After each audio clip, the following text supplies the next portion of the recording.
In Psalm 49, and as we've gone through section 2, we've moved from psalms that have focused on the lamentation of God's people as they miss the presence of God. We've moved from those psalms of lament to psalms more of praise because of the presence of God. And one of the biggest movements, I don't know if you've noticed this, but one of the biggest movements that I've noticed in Book 2 is that there's a much broader kind of scope of these psalms. There are individual psalms, but the scope is not simply on God's people in Israel and Judah, but on all people. If you remember Psalm 46:10, "Be still and know that I'm God. I will be exalted among the nations. I will be exalted in the earth." Or you open the lines of Psalm 47. "Clap your hands." Who? All peoples. "Shout to God with loud songs." Or last week from Psalm 48, verse 10. "As your name, O God, so your praise reaches to the ends of the earth. Your right hand is filled with righteousness."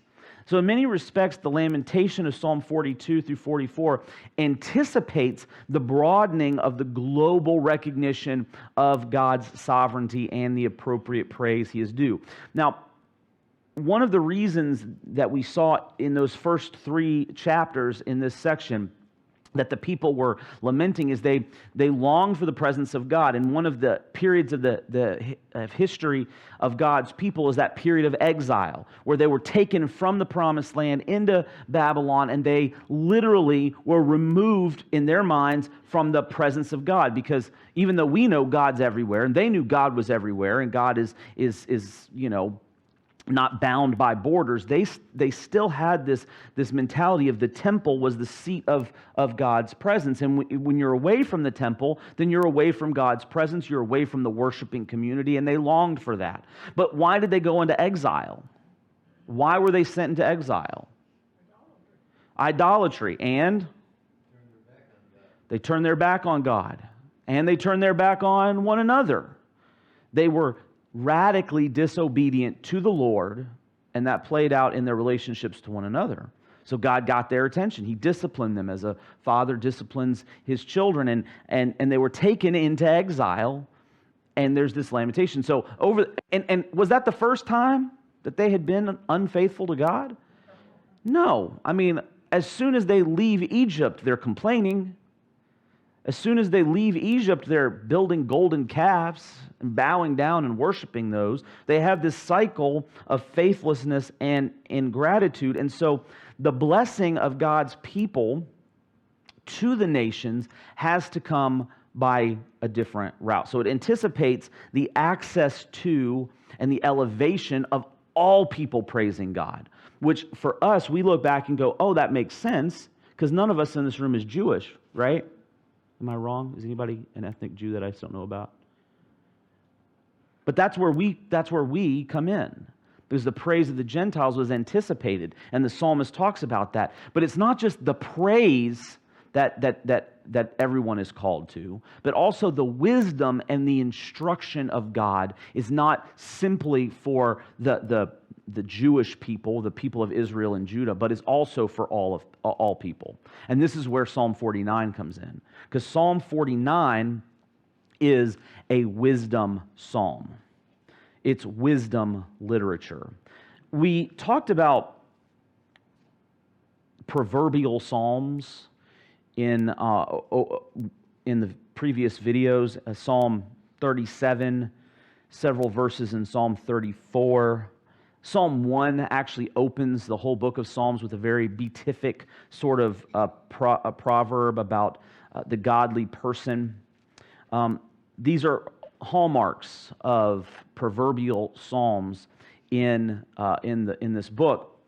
But the wisdom literature is obviously outside of the book of Psalms. So the wisdom literature of the Hebrew people, primarily we think of it in what book? Proverbs, right? Proverbs. And what else? Ecclesiastes. Anything else? Parts of Lamentation, yeah. The book of Job is actually firmly encamped in the wisdom literature. And that's important because when you read the book of Job and you read the book of Proverbs, you're like, wait a minute, it seems like a very different type of literature. And there is. And actually, Peter Craigie highlights that there are primarily, not exclusively, but primarily two types of wisdom literature in the Old Testament. The first is like the book of Proverbs. It's more didactic, it's more moral. It's kind of like little nuggets of instruction. But then there are wisdom books and wisdom literature that deal with specific, difficult theological topics. That would be like the book of Job or the book of Ecclesiastes, right? Because the book of Job, what's the book of Job dealing with? Loss, faith in the midst of loss, right? So you put both of those together. It's loss, but it's faith in the middle of loss. And how do you reconcile when bad things happen to good people, when bad things happen to godly people? Okay? Ecclesiastes is similar. What is Ecclesiastes dealing with? Vanity of vanities. All is vanity, right? It's dealing with the apparent emptiness of life. And we're going to talk about some of the Ecclesiastes, portions of Ecclesiastes as we deal with Psalm 49. Psalm 49, as a part of the wisdom canon, it falls into the second type. It's not dealing with strictly moral, instructional questions, didactic kind in nature. It's dealing with a very difficult theological concept. There's a primary question. What do we do with the wealthy who are also unrighteous? What do we do with the rich bully, basically? How do we handle that? Now, Peter Craigie believes that Psalm 49 fits into what we would consider a modern-day counseling session, as though an individual is having this problem, goes to a wise person, and this is the response. Now, I'm going to tell you, when I read Psalm 49, I didn't get that at all. So I kind of tend to disagree with Craigie on this. I think it's an interesting concept. I just don't think he's right. I think it's too individualistic because as we read this, the scope is broad. It's not strictly individual. And we're going to see that right off the bat when we get to verse 1. The wisdom tradition that Psalm 49 is firmly in the camp of is less about how one should live and more about how one should respond given the broken nature of the world. Now, it's sometimes difficult. People read like the book of Proverbs or the book of, like chapter 49 of Psalms and the book of Job, and it feels like the proverbial wisdom offers kind of quick answers to very difficult problems. And they are often packaged in very quick answer type ways. Quick answers don't mean easy answers, though. They don't mean easy. They mean easy to understand. From the viewpoint of the people of God, the answers that are given in the book of Proverbs or Job or Ecclesiastes or Psalm 49, they are wrought after generation of suffering and slavery and hardship and wandering. And for us in the modern era, in Western Christianity, one of the reasons we kind of tend to have more difficulty with the wisdom literature and its seemingly quick answers to difficult problems is as a group, as the people of God in the Western culture, we have experienced decades and decades not of suffering. We've experienced decade after decade of relative prosperity when you compare it to the people of Judah and Israel. I mean, they were slaves for 400 years in Egypt, and then they wandered around for 40 years, and then they were captured. Then they had to fight for their land in the promised land, and then they were taken out for 70 years, and then when they got back, it wasn't as good as when they got there, and then they were conquered again and again and again until the time of Jesus. And then in 70 AD, the whole thing fell apart once again we've experienced generational prosperity, so with the answers that are offered in the wisdom literature are a little bit more difficult for us to rally our minds around. There are three main sections of this psalm. There's an introduction in verse 1 through 4, and then two similar but not identical portions expressing the wisdom of the overall text.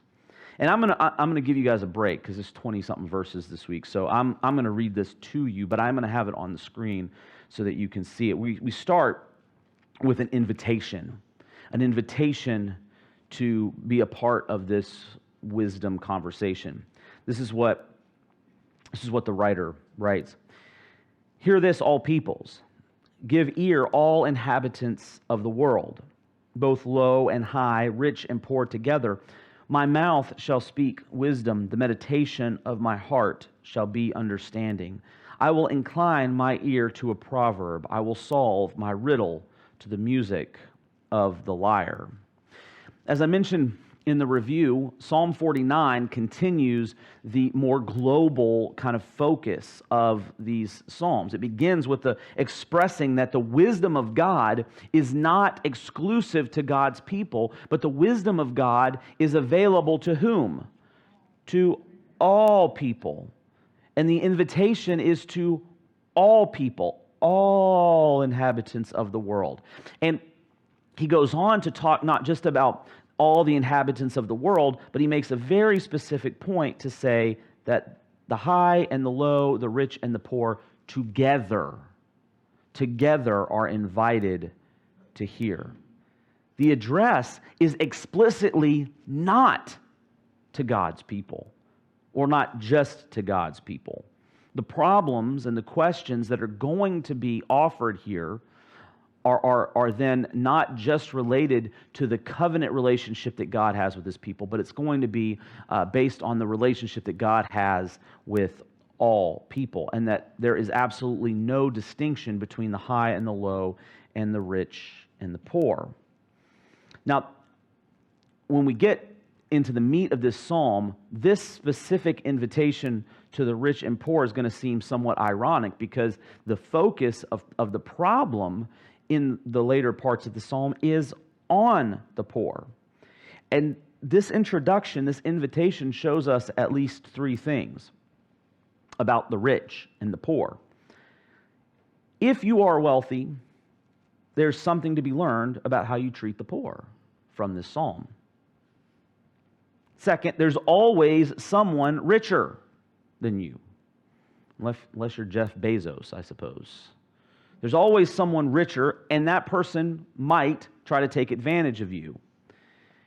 And third, and this is the most important, no matter how rich and powerful you may feel, it is nothing that will save you from death. You cannot buy your way out of death. That's really what this psalm is about. The author then sets out this proverb in terms of a riddle. He uses this term right here. He says, I will solve my riddle to the music of the lyre. Now, the word riddle here, it can also be translated enigma or a fundamental question. So there's a fundamental question at the heart of this psalm. Now, the debate is, what's the fundamental question? It was very interesting reading commentaries on this, because commentators and scholars, they are so resolute. We know what the fundamental question is. J. Clinton McCann believes the fundamental question is to be found in the refrain of verse 12 and verse 20, which we'll read in just a second. Basically, the question that you read there, if you skip down and look at it yourself, is, how are animals and humans alike? And you're like, well, wait a minute, you just took a left turn right there.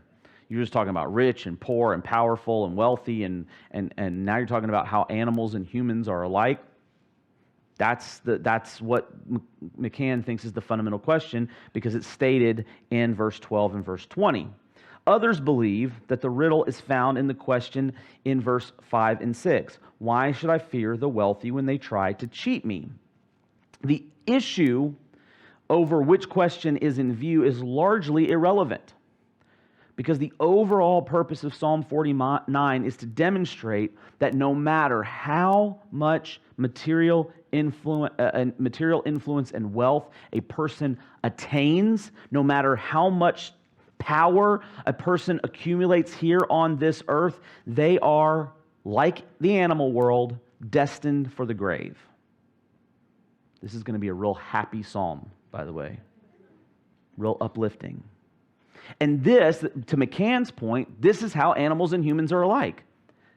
Whether you are a dung beetle or the king of the jungle, a lion, guess what? They're going to die. Now, predator, prey, doesn't matter. They're going to die. So that's where McCann kind of gets his idea that the fundamental question is how humans and animals are alike. Psalm 49 is a reflection on human death, even for those with seeming power and wealth. And it's also a reflection on the grace and the sovereignty of God despite death. So the riddle then might be, what pursuits really matter in light of impending death? What's really worth pursuing if we're all destined for the grave? This is basically the thought of Ecclesiastes. This is the question of Ecclesiastes, for sure. The New Interpreter's Commentary points out that such a message would have been particularly important to the post-exilic age of God's people, because they had dealt with this period where they had been very powerful, they had had a great deal of influence in the land of Canaan, and then it was taken away from them and they were overpowered. And God demonstrates that to show their vulnerability. So here the psalmist attends to this wisdom with kind of a didactic method, but he's intent on utilizing, as he mentions, music. He's very intent on using music and instrumentation to put across this very difficult concept. So from the invitation, we get into the first section of the psalm, starting with verse 5. This is what the author writes. Why should I fear in times of trouble, when the iniquity of those who cheat me surrounds me, those who trust in their wealth and boast of the abundance of their riches? Truly no man can ransom another or give to God the price of his life, for the ransom of their life is costly and can never suffice, that he should live on forever and never see the pit. For he sees that even the wise die. The fool and the stupid alike must perish and leave their wealth to others. Their graves are their homes forever, their dwelling places to all generations. Though they called lands by their own names, man in his pomp will not remain. He is like the beasts that perish. Section 2, yes. I'm sorry to interrupt. Before you move away from a comment that you just made, you made a statement but didn't give much explanation for why music was used as the association. You know, that's a great question. I don't have an answer for you. That's probably why I didn't go into it. I think, yeah, if you have I'd love to hear if you have a thought on it. I have a thought. Okay. It just kind of popped at me. One of the things we know from learning is that when you associate music with it, it greatly reinforces the memory. Yeah. And that's why when we hear a song or hear a note, or, we get an image of either what we were doing at the time or what it was associated with. And I wonder if it's being associated with music so that we really remember this most important point. Yeah. I'm going to repeat what you just said, mainly for the people that watch it online. Robert was saying that from an educational standpoint, music is a great reinforcer of sometimes even difficult instruction, and it helps people gain that memory and gain that instruction and take that instruction. Is that basically what? And I think that's a great point. The thing that's interesting about the Hebrews is there's a lot of instructional literature in the Bible. I mean, you think about the over 600 rules of the Levitical law and even their entire history. And they were the responsibility of the parents and the elders to pass that down to the children, they did. They used a lot of music. And I think you're right. I think that's a great point. And they have the Psalms as well as the Proverbs. So they utilized all these different styles of teaching and instruction, which is a great point. And we get why this is so important that the instruction be taken in, because from verse 5 through 12, we see how difficult this is. Like I said, tongue-in-cheek, but this is not a happy psalm. This is a difficult psalm. I mean, just like reading the book of...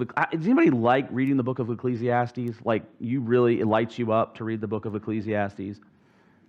I tend to like to read the book of Ecclesiastes, but the hard thing about the book of Ecclesiastes is you really kind of need to read the whole thing, because you got to get to the end to kind of see where the preacher in the book of Ecclesiastes says, what's the end of the matter? And he talks about focusing on God, because the rest of it is a downer. I mean, it really is. It really is depressing in so many ways. And verse 5 through 12, it starts off very depressing. But remember, the key parts of this is about fear. Why should I fear in times of trouble? And there's a very specific trouble that the author is thinking about. He's thinking about those who cheat him based on the power of their wealth, and who are arrogant. They boast of the abundance of their riches. They are causing trouble for the author. They're causing trouble because of their sinfulness. They're cheating. These people that the author is writing about, they do not trust in the Lord. What do they trust in? What is their confidence based on? Their confidence is based on their material wealth and their temporal power. And they use that to take advantage of others. Now, again, going back to what we talked about just a little bit ago, one of the problems with the Israelites and the Judites before the exile was their idolatry, for sure. But in their idolatry, they also became a people who took advantage of the poor and the marginalized. We've spoken about this before, especially book 1 really has a focus on the outcasts and God's care for the outcast. And the people of God, they drifted from that notion. They drifted from that concept and that mindset. And so Psalm 49 begins with a polemic against that sort of mentality, that the wealthy and the temporal, those that are powerful in this life use their power, not trust in their power, but use their power for the sake and the good of others. And yet so often they do not. The freedom and the strength that such wealth seems to afford, it is an advantage in this life, but at the end of this section, and the whole line of thinking in this section is, what good does it really do at the end of the day? At the end of your life, what good does it do? You can get a fancier casket, I suppose, fancier urn, but there is a limit. Verses 7 through 9 sets the limits of wealth. The rich will still die. There's a very specific word used here, and it's used several times in the psalm, especially in this section. It's that word ransom. What's a ransom? What is a ransom? A price paid for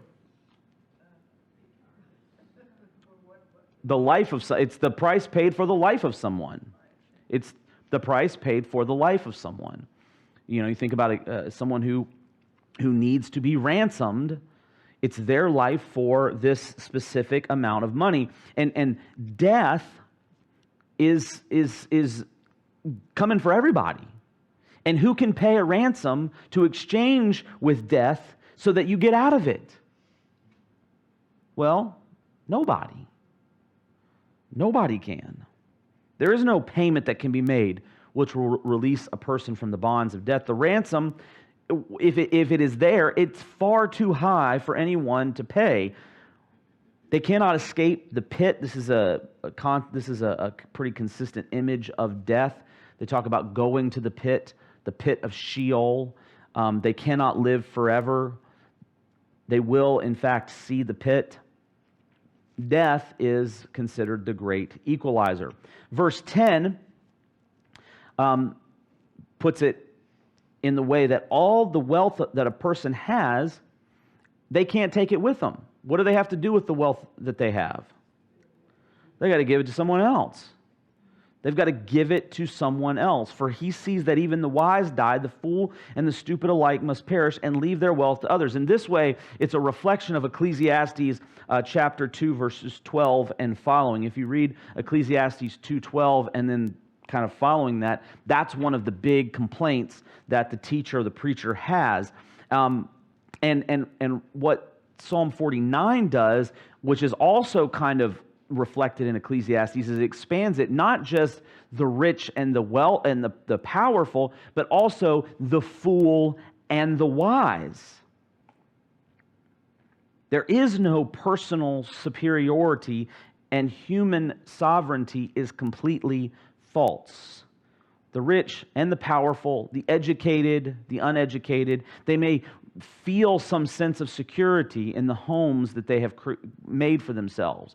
So one of the images in this psalm is this idea of the home, the dwelling place.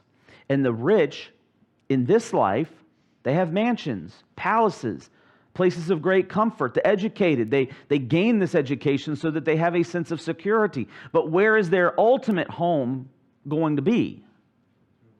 The tomb.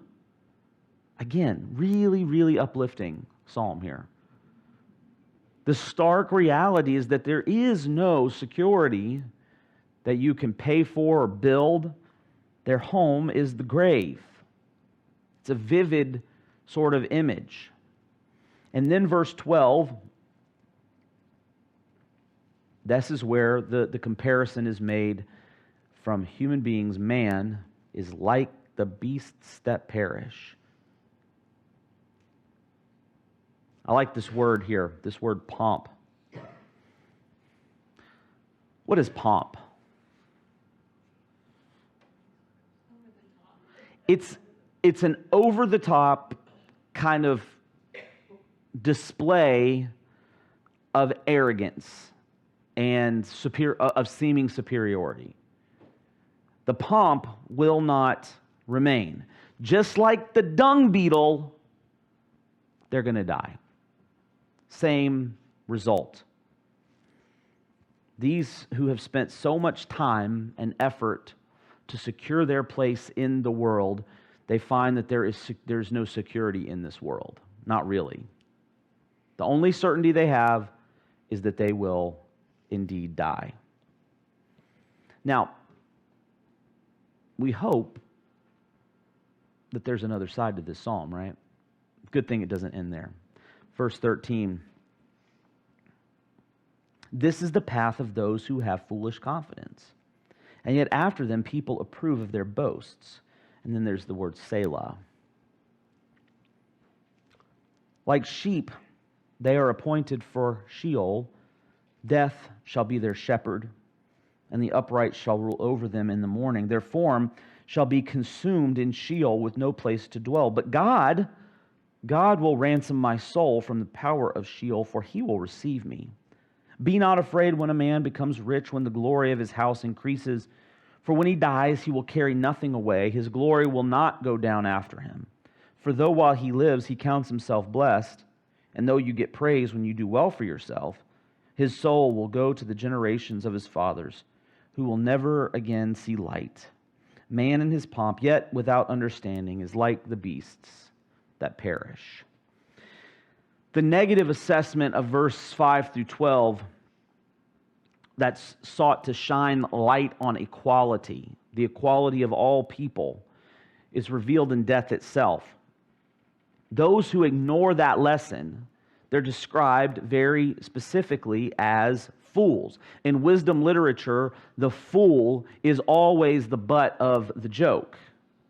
Now, we already saw what happens to the foolish and the wise. What's going to happen to them? They're all still going to die. But the wise at least know that. The real wise at least know that equality exists.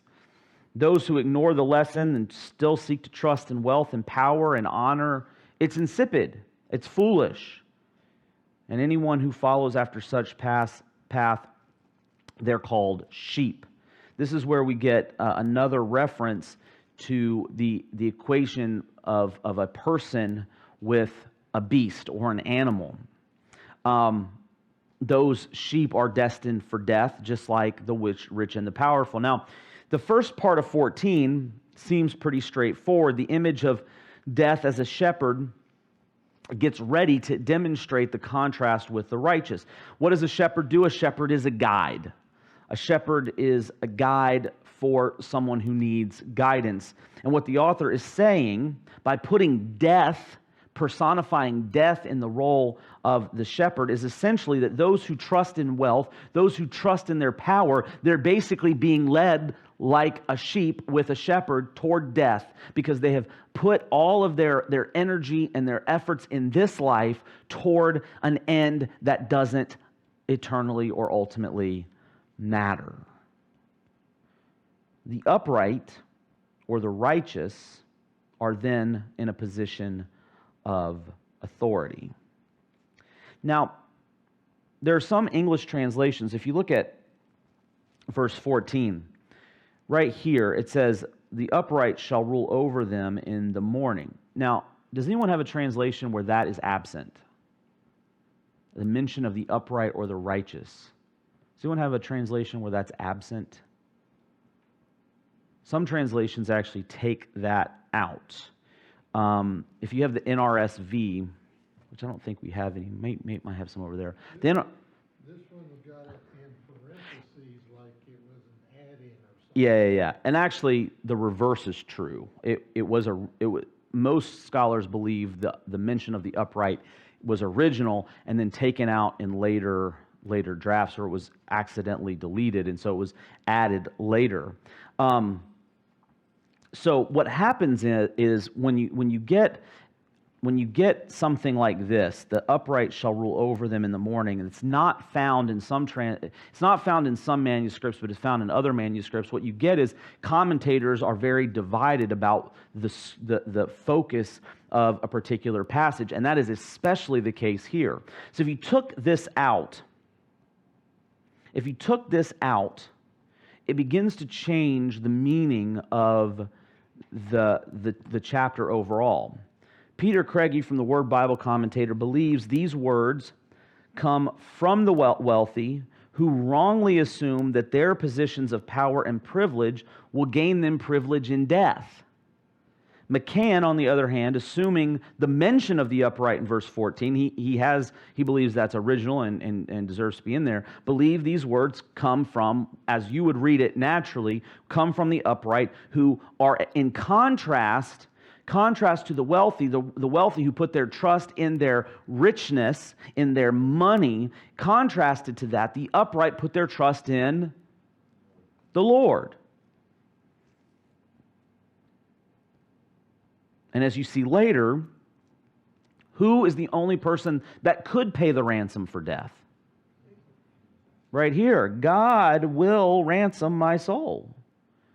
If you take out this upright part, though, if you take this out right here, and you're focused on the wealthy, then it seems like the wealthy are saying, God will ransom my soul.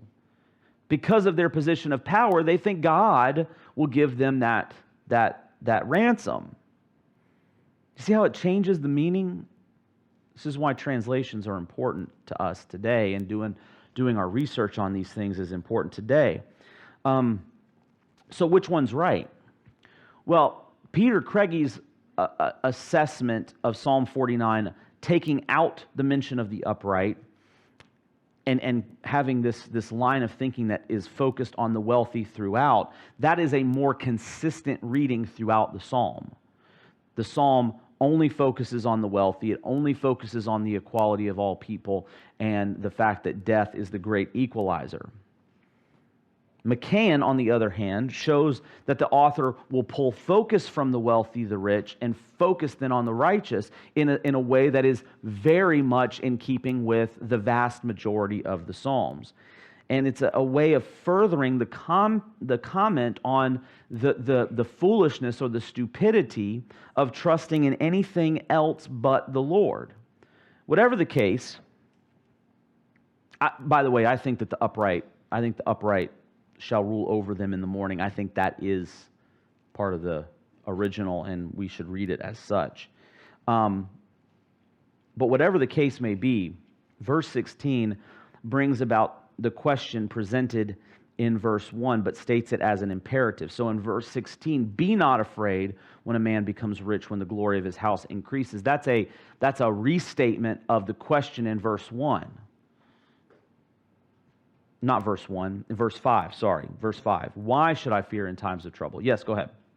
This version here has something interesting in it when you just said, do not be afraid. Uh-huh. It uses the word, do not be overawed. No, not overawed, yeah. Mm-hmm. Which is probably a right translation of that as well. Be not in dread. Reverence also there as well, too. Mm-hmm. Envious, yep. Mm-hmm. The thing is, sometimes we can get very overawed or, revere the rich and the wealthy, and the temptation has always been there. Those that look at big houses and lots of land, it's very interesting. It's very tempting for us to be jealous of that position. But no matter how much and we will tend to praise the rich and elevate the rich and elevate them further and act as though they are, in fact, superior, and that the wealthy are superior. We'll do that with whole nations. But the point of this psalm is that no matter how much praise that person may receive from others based on their wealth, no matter how apparently blessed they are in this life, they will follow after the generations which have gone before them, and they will die. There's no powerful person in the whole universe save Jesus Christ who has escaped physical temporal death. No one can carry anything with them. You've heard the old saying, you cannot hitch a U-Haul to the hearse. You ever heard that one? A few years ago at the Mayfair, there was an artist's sketch. It was like a charcoal thing. Yeah. It showed a hearse going around the drive of a graveyard, and behind the hearse was a U-Haul. Yeah. I wished I'd have bought that. Yeah, I mean, that's the old saying. I mean, I've heard that, I can't tell you how many times in my life. There's no U-Haul attached to the hearse. And this is the point of Psalm 49 to some extent. You can't take it with you. You cannot take it with you. And then verse 20 is almost a repetition of the refrain in verse 12. Some English versions render them closer together than others. In the ESV and the NRSV, they read a lot closer than the NIV. The Hebrew is, in fact, different but similar. There's a repetition about the wealthy and the beasts, or the person of pomp and the beast. What is added here is understanding. What is the thing that differentiates a human being from an animal? Understanding. And what the writer is saying here is a person who doesn't understand the great equality that death brings to all people doesn't even have the advantage that they have over the beasts with understanding. They've thrown even that away. Yeah. Does understanding come just from the mind, or is the soul involved in understanding also, because animals don't have a soul? So Robert asked the question, does the soul part come into play here? Well, what is the beginning of wisdom according to the Scriptures? Fear of the Lord. So understanding here is not simply rational understanding. It is a soul understanding. That's a really good distinction.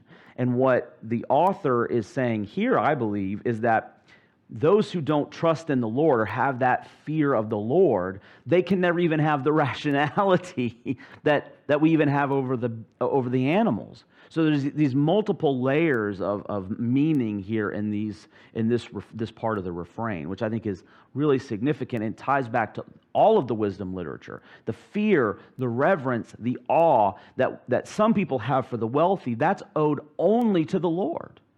And the same is also true of the trust. Those who put trust in wealth, they're acting without understanding. They are foolish, as are the beasts.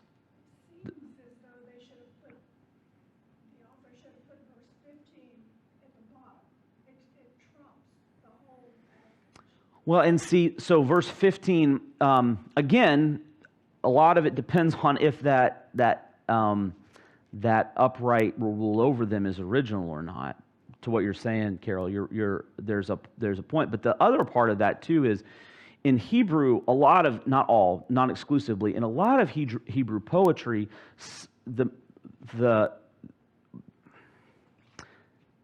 climax is actually in the middle of a psalm, quite often. But God will, I can't say that. Yeah, but God will ransom. Redeem my life Yeah. from the grave. He will surely take me to himself. Yep.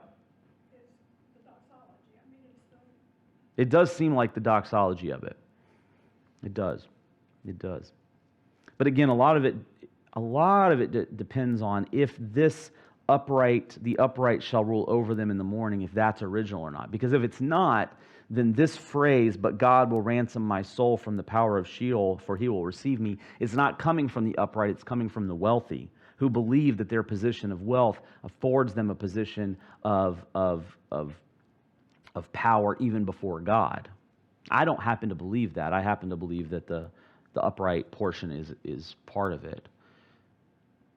But that contrast right there in the middle for the Hebrew writer. Now, some of it could be metric too, because remember, is this just a poem? Is this a narrative?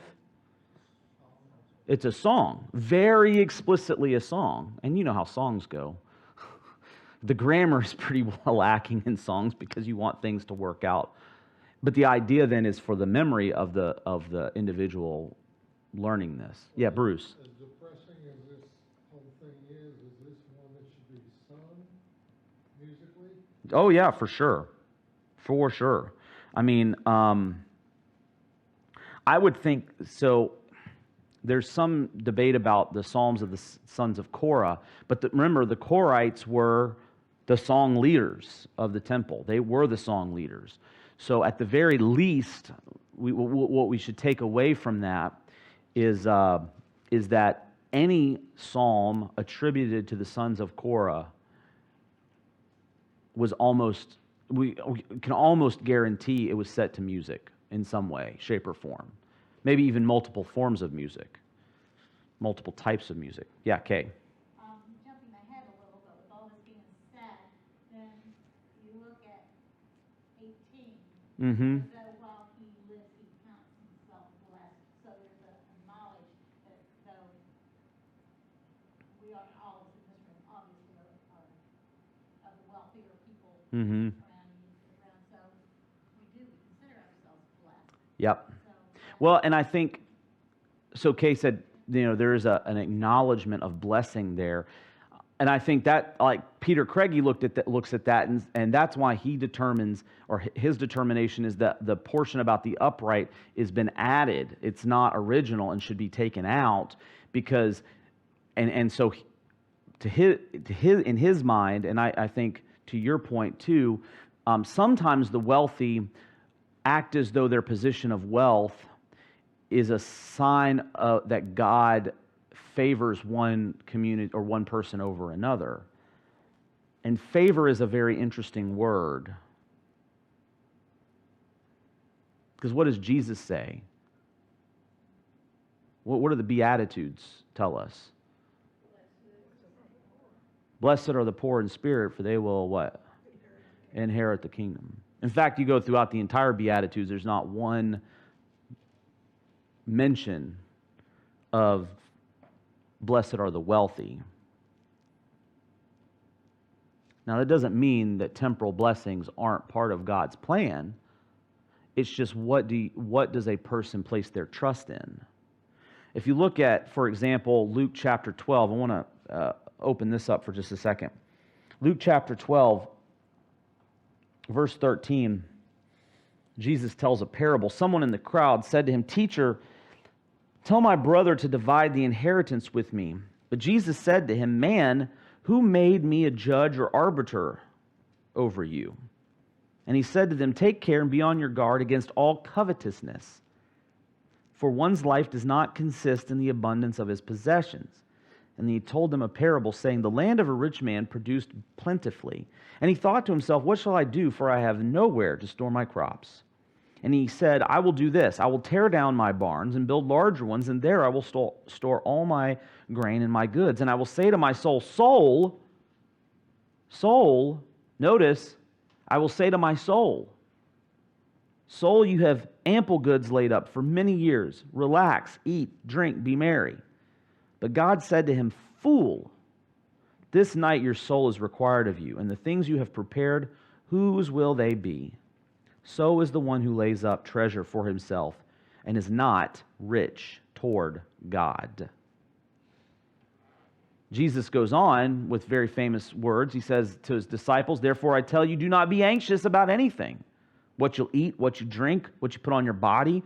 For life is more than food, the body more than clothing." And then he tells them to consider the ravens and the lilies of the field.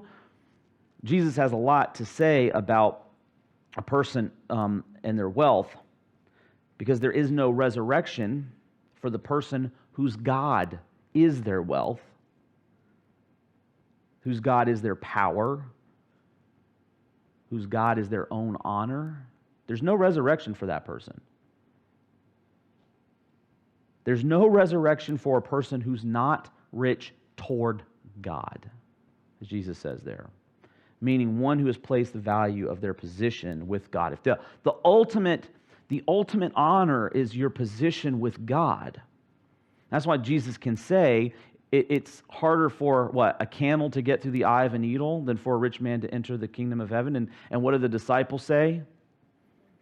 Well, can anyone get in then?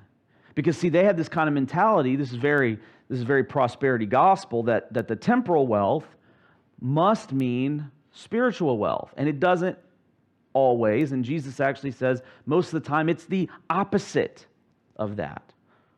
What we cannot do on our own. The good news that we know, we can look at Psalm 49 and read the words that Jesus says in Luke 12 and other places about the rich and the powerful. We know that what we cannot do, pay for our own salvation, Jesus has done. Notice the language that is used in the Gospels about what Jesus has done for us. As Mark 10:45 says, he gave his life as what? A ransom for many. Jesus came not as an exalted or a powerful or wealthy person. He could have, but he came as a person of service and humility. So for the call for those of us who are in Christ, and yet still, as Kay you mentioned, we find ourselves in positions of power and authority and wealth here. This room is no exception to that.